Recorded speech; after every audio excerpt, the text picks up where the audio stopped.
ጥልን ውድ ፋሚሊዎቼ ባላችሁበት ሰላማችሁ እንዳሸዋ በዘት ይበልልኝ። አሁን መንገዲ ባዳዲስ ነገር ወደናንተ መጥቻለሁ። ልክ ቪዲዮን ስትጀምሩ ለብዙ ሰው እንዲዳረስ ላይክ ያደረጋችሁ ሰብስክራይብ ያደረጋችሁ ቀጥታ ወደ ቪዲዮ እንገባለን። ማይክል ጃክሰንን ለማስጠላት የቡና ቁርስ የሰራችው ታሪክ ማንንም አልሰራውም። ጉድ ነው ዘንድሮ። ሰበር ዜና። ሰላም ቤተሰብዬ በድጋሚ መጥቻለሁ። እንዴት ቆያችሁ? እንዴት ናችሁ? ላይክ ሼር ሰብስክራይብ በማድረግ እንግዲህ ዜናችን ለሁሉም ይድረስ ማለት ነው። በጣም የሚገርም እና የሚገራርም እንግዲህ አዳዲስ መረጃዎችን እየሰማን ነው። እንግዲህ ከአንዳንድ እህቶቻችን ሰሞኑን እንግዲህ በሚደረገው ነገር በራቁት ነገር ዙሪያና እንዲሁም ትናንትና ሩታ መታ ሶሻል ሚዲያ ላይ አብርሃምን ቴክስት ልከህልኛል ብላ በአንድ ቴክስት እያበደች ነበረ። ያንንም ማለት እንግዲህ የቡና ቁርስ ማይክል ጃክሰንን ሆቴል ቤት ይዘው በተገኘ ሰዓት የዛን ሰዓት ስልኩን ነጥቃ ወደ ሩታ አብርሃም ልክ እንደጻፈላት አድርጋ ሩታን ደልላታለች። ደለለይ ስደልልኝ ልብ ያንቺ ጋር ነው። እንግዲህ የቡና ቁርስ በጣም ባለጌ ነገር ስለሆነች ይሄንን ነገር እንዴት አረገ አብርሃም ታደሰ? በፍጹም እንደማያረገው ሁላችንም እናስብ ነበር። እና ሀዩቲዬ በጣም ትክክል ነሽ። እኔ ራሱ ትናንት በጣም ከራሴ ጋር ተጣለሁኝ ነበርና በጣም ገራሚ ነው ማለት ነው። እንግዲህ ማይክል ጃክሰን እሱን ለማስጠላት ብዙ መንገዶችም ፍቅር ብትራመጅም ዛሬ ግን ምንም የሚሳካልሽ ነገር የለም። ይሄ ተንኮል ደግሞ ይሄ አንቺ እንዳረግሽው በሱ ስልክ ደግሞ ማይክል ጃክሰን ያወጣዋል። ዛሬ እርግጠኛ ነኝ ምላሽ ይዞ ይመጣል ብዬ አስባለሁኝ ማለት ነው። አቤላ የወንድሙ መከታ የሆነው እንግዲህ እሱም መልእክት አስቀምጧል።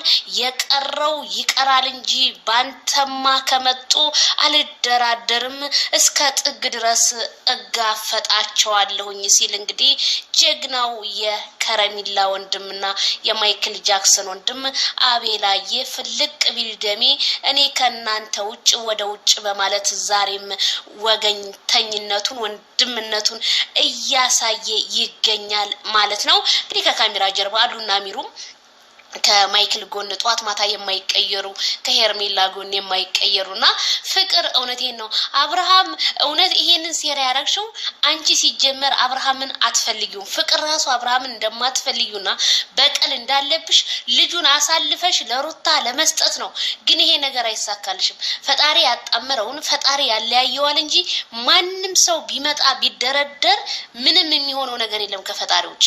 በጣም ነው የሚገርመው። ይሄንን ያህል የሄርሜላ ጥላቻ እንዳለብሽ ያስታውቃል። አንቺማ ብትፈልጊው ኖሮ ድሮ ዲቃላሽን አትይዥም ነበር። ድሮ ነበር ማይክል ጃክሰን ጋር በስነ ስርዓት አግባይ ብለሽ የምትለምኙ። ግን አንቺ እሱ ጋር ስለማትሆኚ እኔ እንዴት አድርጌ ልንገር ስለማትሆኚ በፍጹም የአብርሃምን ስም ለማስጠፋት ነው የምትፈልጊው። ይሄ ደግሞ ብታረጊ አብርሃም 10 ሰው ሊንጫጫ ይችላል። በመቶ የሚቆጠሩ አድናቂዎች አሉት።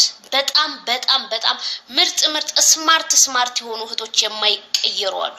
አንቺ ግን ኮሜንታተርን ግራ ለማጋባት አንቺና ሩታ አብርሃም ቴክስት ጻፈላት ለሩታ ብላችሁ አንቺ ትናንትና ሳትመጪ ጨንበላላሽን ደብቀሽ አለሽ። ለምን ትናንት አልመጣሽም ወንድ ከሆንሽ? ምክንያቱም ይሄንን ሴራ ያደረግሽው አንቺ ነሽ። ከዛ ደግሞ ሩታ አሁንም ፍቅሩ ስላላት አብርሃም ጋር ምን አለች? ቴክስት ጽፈልኛል። እሱ ደግሞ አልጻፍልሽም። በአንድ ቴክስት ሰው ጋር ይመጣም።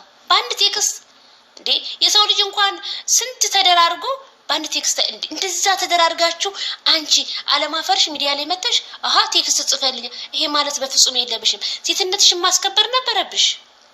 የጠላሽውን ሰው ወደ ራስሽ ልክ እንደ ኦክሲጅን እንዴት ለመልስት ይዋልሽ? መመለሳችሁ ሄዷል። ልጅ እኮ ላይ መለስ አላየሽም እንዴ? አንቺና ዳንኤልን አቁማችሁ እኮ ነው ሄርሜላን ምንጭቅ አርጓ ከስራችሁ ይዟት የተሰወረው። ነይ ላስረዳሽ ያለውን ነገር አየሽ? ይሄ ነው ውዴታ ማለት።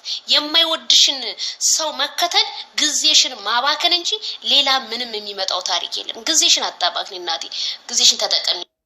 አዎ እንግዲህ ሩታ የምታደርገው ነገር እንግዲህ ማይመስል ነገር ነው። ያው እሷም እውነት አላት። ቴክስት ምናልባት ጽፎላት እኮ ሊሆን ይችላል። አብርሃም እዚህ ጋር እኛ መላክ ነው እያልን አይደለም። ግን ያው አንዳንዴ መስተካከል ያለበት ነገር እሱም አይቶ ማስተካከል ያለባቸውን ነገር እያስተካከለም ስላልሆነ ነው እንግዲህ ይሁላ ነገር እየተፈጠረም ያለው። ፍቅር ጋርም ደግሞ ያለውን ክፍተት መጨረስና መዝጋት አለበት ብዬ አስባለሁና እኔ እናንተም ደግሞ በዚህ ጉዳይ ላይ ምን ታስባላችሁ? ሀሳብ አስተያየታችሁን ማጋራት እንዳይረሳ። ለቤቱ አዲስ የሆናችሁ ሰዎች ቪዲዮ ላይክ አድርጉት፣ ከተመቻችሁ ለብዙ ሰው ሼር አድርጉልኝ፣ ሰብስክራይብ ማድረግም እንዳይረሳ። በቀጣይ ቪዲዮ እስከምንገናኝ ቸር ሰንብቱልኝ።